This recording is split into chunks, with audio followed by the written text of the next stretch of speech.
Alors Mancare, à plus ou moins long terme, j'ai presque envie de dire que c'est même déjà le présent. Historiquement, on était donc un acteur de ce qu'on appelle le SIH, Système d'information hospitalier. On est sorti de ça, notamment avec le rachat d'Idoin, avec la notion de télémédecine, de parcours. Donc on adresse les GCS et les ARS.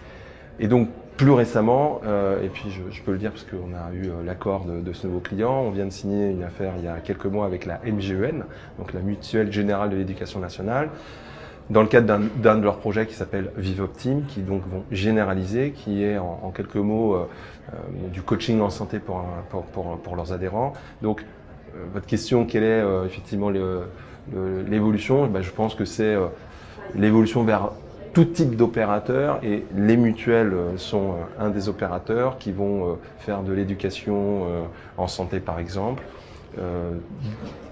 D'autres acteurs aussi dans le monde de l'assurance, je puisse les citer, se sont lancés dans la téléconsultation aussi, dans le cadre de contrats collectifs. Donc je pense que l'évolution à moyen terme, c'est vraiment mettre en œuvre des outils santé au sens large, et même un peu plus loin, même bien-être, parce qu'aujourd'hui le projet de ViveOptime, c'est aussi du bien-être, autour de tous les acteurs et bien évidemment du patient. On ne parle même plus du patient, on parle de l'adhérent, des citoyens dans leur cycle de vie.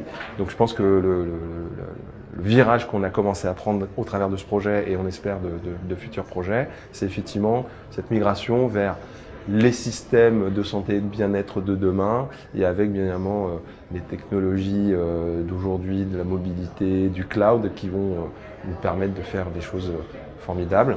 Et ça, on le fait en France, et demain, déjà aujourd'hui et encore plus demain, à l'international.